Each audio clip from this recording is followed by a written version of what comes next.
अस्सलाम वालेकुम जी वीरन वीरनियों की हाल है तुसी ठीक हो।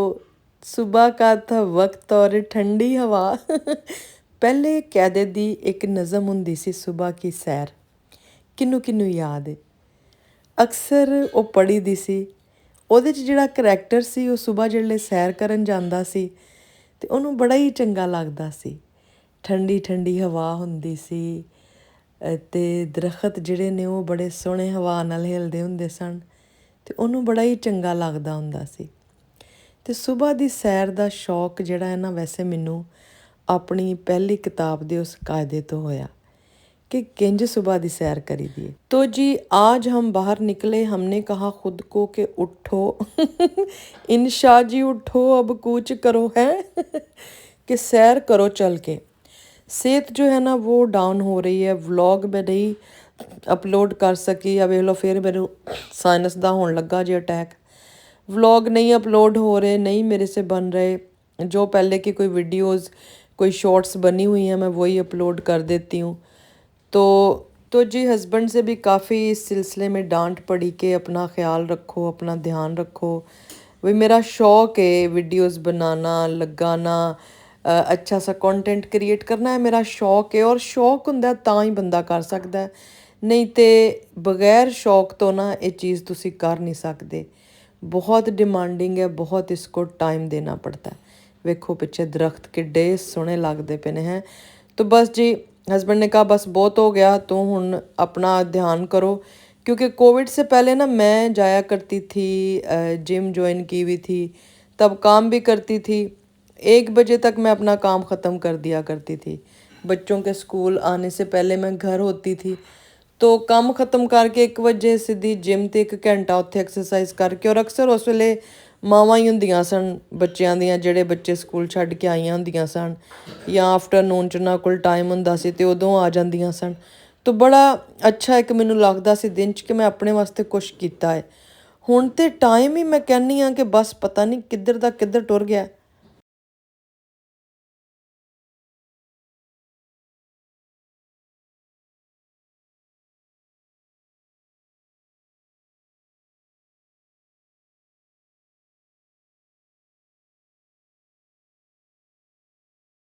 लेकिन दिमाग ने कहा कि नहीं उठो, खबरदार जे तू पराठे दा सोचा, अपनी सेहत वाल वेख, बाहर निकल, एक्सरसाइज कर। काम सारे इत्थे ही पे रहने ने, जान है तो जहान है। तो बस जी काम शाम सूट सुटा के तो हम निकल आए बाहर। हमने कहा चलें, ज़िंदगी जीने के लिए कुछ तो करना पड़ेगा ना। तो बस जी हम बाहर आए हैं ज़िंदगी बढ़ाने वो कहते हैं रोज़ दी वॉक करो, ਤੁਹਾਡੀ ज़िंदगी ਵੱਧਦੀ है, ਤੁਹਾਡਾ ਜਿਹੜਾ ਇਮਿਊਨ सिस्टम वो अच्छा ਹੁੰਦਾ, ਤੁਹਾਡੀ ਹੈਲਥ ਸੋਹਣੀ ਹੁੰਦੀ। तो बस जी इसी कोई सोना करने निकले हैं बाहर। ਪਤਝੜ ਦਾ ਮੌਸਮ ਵੇਖੋ, ਇਹ ਟਾਈਮ ਨਾ ਮੈਨੂੰ ਇੱਥੇ ਜਿਹੜਾ ਇਹ ਵਿੰਟਰ ਆਂਦਾ ਹੁੰਦਾ ਨਾ, ਜਦੋਂ ਸਰਦੀਆਂ, ਮੈਨੂੰ ਬੜਾ ਹੀ ਚੰਗਾ ਲੱਗਦਾ। ਇੱਕ ਅਜੀਬ ਤਰ੍ਹਾਂ ਦੀ ਜਾਣ ਦੀ ਤਿਆਰੀ ਹੁੰਦੀ ਹੈ। ਫਿਰ ਜਦੋਂ ਬਹਾਰ ਦਾ ਮੌਸਮ ਹੁੰਦਾ ਤੇ ਆਉਣ ਦੀ ਤਿਆਰੀ ਹੁੰਦੀ ਹੈ। ਤੇ ਅੱਲਾ ਨੇ ਮੌਸਮ ਵੀ ਕਿੱਡੇ ਸੋਹਣੇ ਬਣਾਏ ਨੇ। ਹਰ ਮੌਸਮ ਦੇ ਨਾਲ ਯਾਦਾਂ ਨੇ। ਹਰ ਮੌਸਮ ਦਾ ਨਵਾਂ ਫਰੂਟ ਹੁੰਦਾ ਸੀ, ਹਰ ਮੌਸਮ ਦੀ ਨਵੀਂ ਸਬਜ਼ੀ ਹੁੰਦੀ ਸੀ। ਔਰ ਉਹ ਨਵੀਂ ਸਬਜ਼ੀ ਖਾਣ ਦਾ ਵੀ ਬੜਾ ਸ਼ੌਕ ਹੁੰਦਾ ਸੀ। ਵਕਤ ਦੇ ਨਾਲ ਨਾਲ ਇੰਨਾ ਕੁਛ ਬਦਲ ਗਿਆ ਕਿ ਹੁਣ ਕਿਸੇ ਚੀਜ਼ ਦਾ ਇੰਤਜ਼ਾਰ ਹੀ ਨਹੀਂ ਰਿਹਾ। ਤੁਸੀਂ ਗਰਮੀਆਂ ਵਾਲੀਆਂ ਸਰਦੀਆਂ 'ਚ ਸਬਜ਼ੀਆਂ ਖਾ ਸਕਦੇ ਹੋ ਤੇ ਸਰਦੀਆਂ ਵਾਲੀਆਂ ਗਰਮੀਆਂ 'ਚ ਖਾ ਸਕਦੇ ਹੋ। ਹਾਂ, ਅੰਬ ਨਹੀਂ ਹਲੇ ਤੱਕ ਸਰਦੀਆਂ 'ਚ ਆਏ ਹਲੇ ਐਡਾ ਐਡਵਾਂਸ ਨਹੀਂ ਹੋਇਆ, ਪਰ ਸਬਜ਼ੀ ਜਿਹੜੀ ਹੈ ਉਹ ਸਾਰੀ ਮਿਲ ਜਾਂਦੀ ਹੈ। ਪਰ ਇਹ ਵੀ ਸੁਣਿਆ ਕਿ ਬੇਮੌਸਮੀਆਂ ਸਬਜ਼ੀਆਂ ਨਹੀਂ ਖਾਣੀਆਂ ਚਾਹੀਦੀਆਂ, ਇਹ ਇਨਸਾਨ ਦੀ ਸਿਹਤ ਵਾਸਤੇ ਨਹੀਂ ਠੀਕ ਹੁੰਦੀਆਂ। ਬਿਲਕੁਲ ਇਸ ਤਰ੍ਹਾਂ ਹੀ ਸਤੰਬਰ 'ਚ, ਅਕਤੂਬਰ 'ਚ, ਨਵੰਬਰ 'ਚ ਤੁਸੀਂ ਕਦੀ ਬਹਾਰ ਨਹੀਂ ਵੇਖੀ, ਤੁਸੀਂ ਖਿਜ਼ਾਂ ਦਾ ਹੀ ਮੌਸਮ ਵੇਖੋਗੇ, ਪਤਝੜ ਦਾ ਮੌਸਮ ਵੇਖੋਗੇ। ਦਰਖਤ ਇੰਝ ਹੋ ਜਾਂਦੇ ਨੇ ਵਿਚਾਰੇ ਜਿਸ ਤਰ੍ਹਾਂ सब कुछ कोई लुट के लै गया इन्हां दा खाली हो जाते हैं। तो जी यहाँ से फिर मैं आई घर और वॉक करने के बाद मैंने कहा मैं अपने लिए पॉरिज बनाऊँ। मैं ना हुण सुबह पॉरिज ही खानी हाँ, ये स्लो एनर्जी रिलीज़ करता है और वैसे भी हेल्थ वास्ते बहुत अच्छा है, कोलेस्ट्रॉल के लिए बहुत अच्छा है, डायबिटीज़ के लिए भी अच्छा है। तो बस जी यही हम लेते हैं। और किसी ने मुझे कहा था इस टैप से आप ना लिया करें पानी, ये नहीं अच्छा। तो मैं आपको बता दूं ਕਿ ਇਹ ਐਡਵਾਂਸ ਹੌਟ ਵਾਟਰ ਟੈਪ ਹੈ। ਬੋਇਲਿੰਗ ਵਾटर ਬਈ ਕੁਕਿੰਗ ਤੁਸੀਂ जितना कुक करके गर्म किया हो पानी उतना ही गर्म है। तो जी नाश्ता कर लिया हमने। उसके बाद हमारा पार्सल आया था मारिया बी का। तो धुप भी बड़ी सोहनी निकली सी। पाकिस्तानों पार्सल आए ना बड़ा ही चंगा लगता है। हुण तो चीज़ों का वो शौक रहा नहीं, अल्लाह का शुक्र है हर चीज़ मिल जाती है। लेकिन वो जिहड़ा पार्सल तुहाडी माँ ने तुहाडे वास्ते कराया हुंदा सी ना अपनी मर्ज़ी के कपड़े पसंद करके, वो शौक ही होर हुंदा सी कि उन्होंने जाके किन्नियां दुकानां ते कपड़ा वेखना हुंदा सी। फिर दुकानदार नूं यह कहना हुंदा सी कि मेरी धी जिहड़ी है ना वो नरम कपड़ा पांदी है, कपड़ा सख्त ना होए, खद्दर ना होए। ते ਇਹ वाले ध्यान ते चाह तुहाडे माँ ही पूरे करदी है। तो जी मारिया भी ने बड़े ज़बरदस्त हमें कपड़े भेजे हुए थे। तो मैं क्या चलो अगे 2-4 इवेंट आते पे ने उत्थे मैं पा लाँगी। कपड़े चुक के रखे। उस तो बाद जी मैं आई इधर किचन च। गोभी बड़ियां दिनां दी पई सी। मैं आख्या दा पई दा अचार ही ना पै जाए, मैं अज इहनूं पका ही लवां। तो गोभी काटी हमने। उधर साडी मिट्टी दी परात दे विच आलू पे ने। मैं कहा चलो आलू गोभी पका लवां ना कि इहनूं ते मैं मकावां। ये हले इंज पई सी, पक्कण तो बाद फिर विचारी फरे किन्ने दिन पई रहनी है। तो जे ना किसी ने खाधी तो चलो मैं फिर गोभी वाले पराठे ही बना लाँगी। पराठियां तो बंदा कित्थे बच जा सकदा जे। ते ऐ वेखो जी फिर फिश भी सी, ये भी कढ के फ्रिज च रखी सी, डीफ्रोस्ट हो गई सी। ते मैं कहा चलो नाल एक फिश बना दिंदी आं। 2 दिन नहीं पकावांगी हांडी। अपने वालों तो मैं ही सोचदी हुंदी आं पर इंज हुंदा नहीं। तो जी हांडी किंज पकनी सी, उस तो पहले दौरा पै गया सफाई का। मैं क्या सफाई कर लवां, इत्थों किचन साफ करां ते फिर मैं हांडी पकावां। सारा दिन बंदा किचन च खेड़दा। फिर दुपट्टे ने मैनू सताया, दुपट्टा किधरे टिके ना। किचन च ना बड़ा औखा हुंदा है, स्पैशली गर्मी लगन लग पैंदी है फिर। तो मैं भी बुक्कल मार लई। मैं क्या चलो इंज ही हुण काम करनी आ। तो मैंने ये उस दिन अपना सॉर्ट आउट किया था सारा। यहाँ पे मसाले रखे थे, दूसरे मैंने जार छोटे छोटे सारे निकाल के दूसरी तरफ रख दिए थे। हुण इत्थों आराम नाल चीज़ां जिहड़ियां ने मैनूं मिल जांदियां ने। राई मैंने निकाली। राई जिहड़ी है ये फिश च भी पै जांदी है, गोभी च भी पै जांदी है। तो जी यहाँ मैंने राई डाली। जिंजर गार्लिक जो है वो मैंने डाली है। ये मैं यहाँ पर गोभी पकाने लगी हूँ, आलू गोभी। तो ये मैं नाल ही पा दिते ने जी आलू। और ये देखें साथ फिर जो है आलूओं को थोड़ा सा फ्राई करके फिर मैंने इसमें डाल दी है गोभी। तो गोभी को आपने इस तरह से तुड़क लेना है इसमें। तुड़क लेना है, भून लेना है। तो भाई जेड़ी गोभी मेरियां इंडियन फ्रेंड्स बनांदियां ने ना वो गोभी मेरे को नहीं बनती। ज़रा रेसिपी लिखें हज़रात, इधर कमेंट सैक्शन में आ जाओ, ज़रा गोभी की रेसिपी लिखो आके सारे। वही मैनू याद है एक बारी ना पाकिस्तान गोभी, मैनू पहली बारी गोभी का पता किन चलिया तुहानूं मैं स्टोरी सुनानी हाँ। हमारी ना बेजी ने एक हमारी उधर रहा करती थी पीछे घर में ना, हम भी उनको पुप्पो ही कहा करते थे। उन्हों का नाम सी पुप्पो अल्लाह रखी।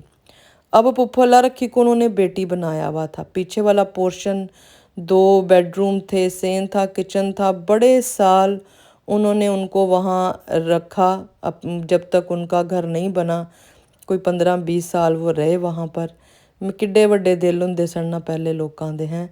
तो उन्होंने बनाई सी एक बारी ना, मैं गई आ वेखो हत्थ ते भी छुरी लग गई। बड़ा ही नुकसान मैं किया जे अज अपना। तो उन्होंने ना एक बारी मैनू कहंदे ने पराठे, अम्मी किधरे गए साडे, असी छोटे छोटे सा। तो पुप्पो अल्लाह रखी ने ना पराठे बना के हमें खिलाए। वो पराठे थे गोभी के। वही मैनू इन्ने मज़ेदार वो गोभी के पराठे लगे। तो मैं क्या कि ये विच ना गोभी भी मैश नहीं सी हुई, बड़ी सोहनी गोभी सी उहदे विच। ते बड़ा ही मज़ा आया। तो वेखो कौन कौन कित्थे कित्थे याद आ जाता है। अल्लाह उनको जन्नत नसीब करे, फौत हो गई हुई हैं। पर असी ना रिश्तियां च प्यार बहुत वेख्या। ਇਹ ਹੁਣ ਗੋਭੀ ਵੇਖ ਲਓ ਤੁਸੀਂ, ਰੈਸਪੀ ਤਾਂ ਸਾਰੀ ਕਿਤੇ ਦੌੜ ਦੌੜ ਗਈ ਜੇ। ਮੈਂ ਤੁਹਾਨੂੰ ਸਟੋਰੀ ਪਰ ਸਾਰਿਆਂ ਨੂੰ ਆਂਦਾ ਹੀ ਹੈ ਪਕਾਉਣਾ, ਕਿਹਨੂੰ ਨਹੀਂ ਪਕਾਉਣਾ ਆਂਦਾ। ਇਹ ਤਾਂ ਬਸ ਇੱਕ ਬੰਦਾ ਇੱਕ ਆਪਣੀ ਰੂਟੀਨ ਸ਼ੇਅਰ ਕਰਦਾ ਹੈ।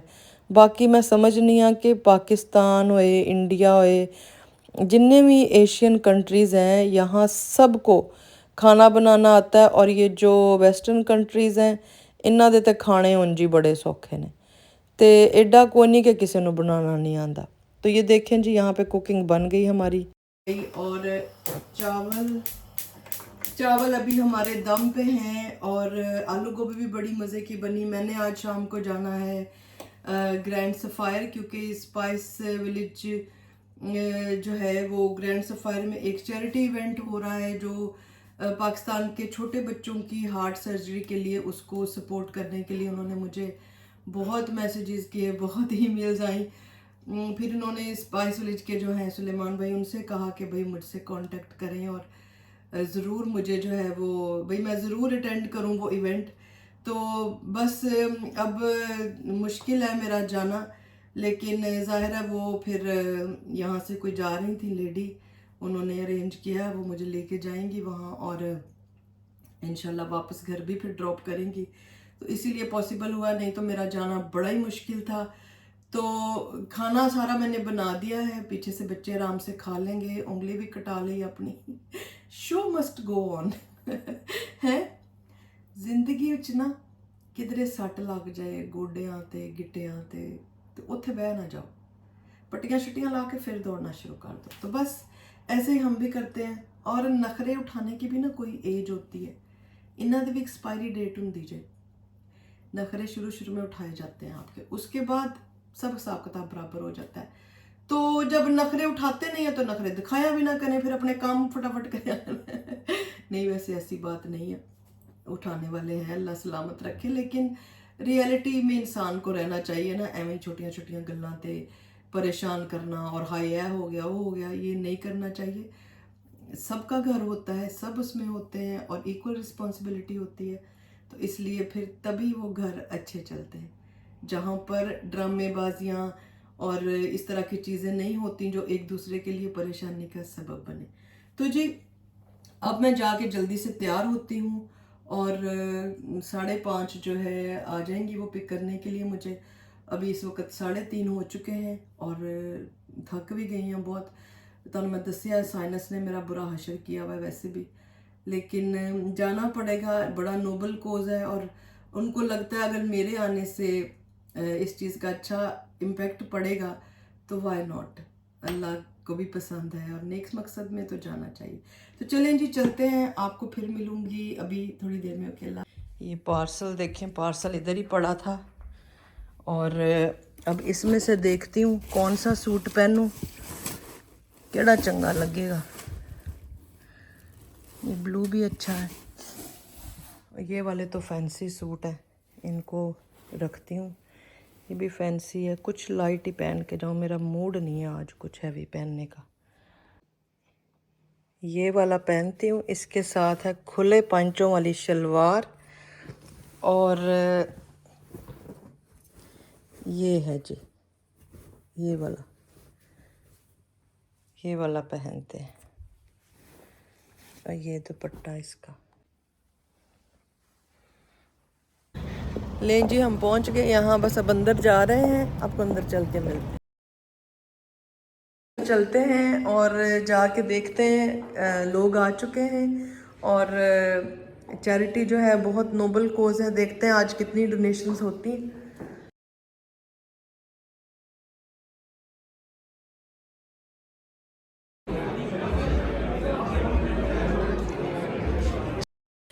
तो जी इस चैरिटी पर आए हुए थे मिसबाह हक जो कि क्रिकेटर हैं पाकिस्तान के, वो भी इसको सपोर्ट कर रहे थे और आगे आप स्पीच भी जो थोड़ी बहुत मैंने रिकॉर्ड की है वो आप सुने।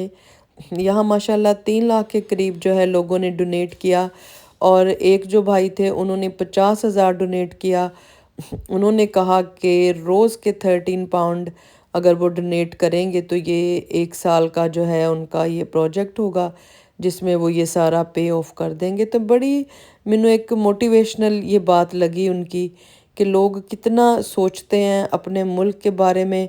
और जब जब हम ये सारी इमेजेस देखते हैं, उत्थे दे हालात वेखने आ, किस तरह उत्थे हॉस्पिटल बनाया जा रहा, किस तरह मदद की जा रही है, तो यह फिर बहुत ही अच्छा लगता है। तो मुझे भी उन्होंने कहा कि भाई जिस तरह आप इंडस को सपोर्ट करती हैं वैसे ही हमें भी सपोर्ट करें। तो 5,000 पाउंड का मैंने प्लेज किया था। मैंने इनसे ये कहा कि मैं जब पाकिस्तान जाऊंगी मैं आपका हॉस्पिटल भी विज़िट करूंगी जैसे मैंने इंडस को विज़िट किया था और इंशाल्लाह आपको सपोर्ट करेंगे। और मैं सून लिंक जो लगाऊंगी कल या परसों इसी वीडियो के नीचे लिंक लगा दूंगी। आप में से कोई भी डोनेट करना चाहे तो उस लिंक में आप लोग डोनेट कर दें। इंशाल्लाह वो सारा हम इन्हीं को जो है ना सपोर्ट करेंगे, इसी चैरिटी को। तो हर किसी को जितना कोई कर सकता है वो करना चाहिए, साथ देना चाहिए। और ये आगे आप स्पीच सुने इनकी। What I expected. So very quickly, housekeeping stuff. You're all here, obviously. Your host and friends and family have invited you. So first of all, I want to thank you all. Then you come into this equation of prioritization, and that priority of patients is sometimes which hurts you the most. Back in the private hospital, Muskan's had a successful surgery. But the reality of Pakistan's poor healthcare system is that many other children may never get the treatment they need. Shaima Khalil, BBC News, Lahore. As you heard, the cause, right? It started with a personal tragedy of a gentleman, Farhan Ahmed, who lost his daughter at the age of 3.5-year-old. So at this point, I just want to recap and have you take away two things. What is the problem that he suffered, and what is the root cause that we are trying to tackle through the तो best Pakistan के surgeon, best Pakistan के cardiologist और best ICU staff, हमने एक private facility में आयशा का second procedure था, जिसको आप फिजिशियन आजाद बैठे हैं, आपको आइडिया होगा, ये बीटी शंट के बाद सीपी शंट का प्रोसीजर था। आयशा को मैं अपने हाथों से आईसीयू लेकर गया, मुझसे बातें करती हुई गई और मुझे कहती है किधर लेकर जा रहे हैं। मैं कहा बेटा we are going just for few days and इंशाल्लाह तुम वापस आ जाओगी। अब अगर अल्लाह पाक को कुछ और मंजूर था। आयशा की एंजियोग्राफी हुई और आईसीयू में आयशा की नेक्स्ट डे सर्जरी प्लान थी, लेकिन अल्लाह पाक को कुछ और प्लान थी। आयशा का रात में इंतकाल हो गया। वो मुश्किल टाइम था हम सब के लिए, नेक्स्ट 2 ईयर्स, लेकिन अल्लाह का फजल, अल्लाह ने हमें मुसलमान बनाया। हमारी एक मोटिवेशन है कि इस ज़िंदगी को टेम्परेरी हमें छोड़कर इंशाल्लाह हमेशा हमेशा ज़िंदगी की तरफ जाना है। तो आयशा एक इंस्पिरेशन थी। आयशा का आज भी वो हमारे साथ रहती है। एवरी बच्चा जो हम ट्रीट करते हैं, एवरी स्टेप जो हम लेते हैं, अल्हम्दुलिल्लाह उसमें वी बिलीव कि हम कुछ आयशा को रिटर्न कर रहे हैं। तो मैं समराइज़ करना चाहता हूँ जी आज की कन्वर्सेशन को, कि हमारा जो मेन हदफ है वो है हम बच्चों के दिल का हॉस्पिटल बना रहे हैं। अभी आप उसकी एक वीडियो भी देखेंगे, उस वीडियो में आपको पता चल जाएगा कि पूरे इस वक्त प्रोजेक्ट की क्या स्टेटस है। तो ये बच्चों के दिल का पहला हॉस्पिटल है पाकिस्तान में बन रहा है। It's a purpose built facility. इसका कवर्ड एरिया 1,70,000 स्क्वायर फीट के मुताबिक।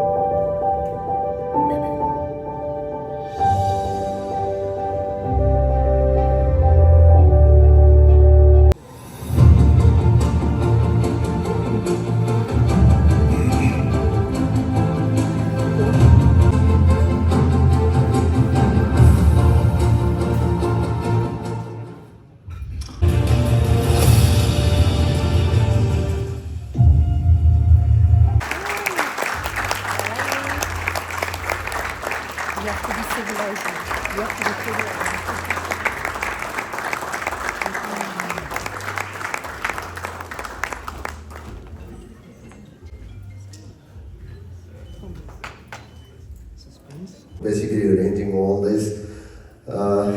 It's really a pleasure that you all came here and gave us a chance to basically speak about this noble cause, and hopefully by now you've been properly introduced to this cause. How I came along with this cause, one of my best friend in 2017, his daughter just born with this disease, and before that I never just heard about this. Can you imagine, after being traveling so much internationally and even so much of exposure, and never heard about this before 2017, and I got to know about this disease and this problem only when one of my own friend, his daughter got that disease. So that was the first time in 2017 I got to know about this congenital heart disease, and the suffering and everything from which my friend went I was with him, and through that period, I got to basically meet Farhan Bhai and got to know about this Pakistan Children's Heart Foundation. You've already heard the story of his daughter, Farhan Bhai's daughter, and exactly that was the stage at that time, and we were just running after the doctors and got to know that what basically happened with. I just took almost 5 to 6 months to basically do a research about this organization, visited the hospitals, how they work, how they just take care of the finances and the donations. And once I got satisfied, then I just properly basically joined this organization. I'm a board member, and since then, by the end of 2017 and start of 2000. मैं ये सवाल नहीं पूछना चाह रही हूँ मगर ये कब आएगा? Oh, thank you. मैंने तो नहीं खाना. See, if you don't ask me, don't. Okay जी, अल्लाह हाफिज. All the lovely girls, so nice to meet you all. बहुत अच्छा लगा. अल्लाह हाफिज, अल्लाह हाफिज. चले मैं जाऊंगी इधर. ओके सलमान भाई, अल्लाह हाफिज. हाँ जी, हाँ जी. चलें जी, हम जा रहे हैं. माशाल्लाह बड़ा अच्छा रहा इवेंट, और वो सलमान भाई भी आ रहे हैं पीछे. ज़बरदस्त खाना था, बहुत बहुत अच्छा. शुक्रिया आपके आने का. एज यूजुअल जैसे आप हमेशा आके हमारे इवेंट्स में पार्टिसिपेट करती हैं, आज आपने फिर एक दफ़ा फिर फंड रेजिंग में इतनी बड़ा प्लेज कर दिया है. माशाल्लाह. अल्लाह नहीं, ताला आपको इस अल्हम्दुलिल्लाह. एक्शन का और भी अजर दे. बस. और मैं क्या, मेरे भाई मुझे इतने मान से बुलाते हैं तो फिर मैं आके कैसा ना वो करूँ ना. Thank you. बहुत शुक्रिया अल्लाह आपके आने का भी. एज करा. ओके यूजुअल जी. Thank you so much. एक मिनट. ये तो जी अल्लाह अजर दे सुलेमान भाई को. स्पाइस विलेज के जो ओनर हैं ये बहुत सपोर्ट करते हैं चैरिटीज़ को भी, और ये चाहते हैं कि ऐसा ये बुशरा हैं, ये भी स्पाइस विलेज में ही होती हैं, और माशाल्लाह हर कोई जो यहाँ काम करने वाला है बहुत ही डेडिकेशन से, और बेहतरीन लोग हैं जिनके साथ मैं काम कर रही हूँ. तो इंशाल्लाह मैं लिंक सून लगाऊंगी. आप में से जो कोई भी डोनेट करना चाहे वो इस लिंक में डोनेट करें जो डायरेक्ट इस हॉस्पिटल को जाएंगे. Thank you.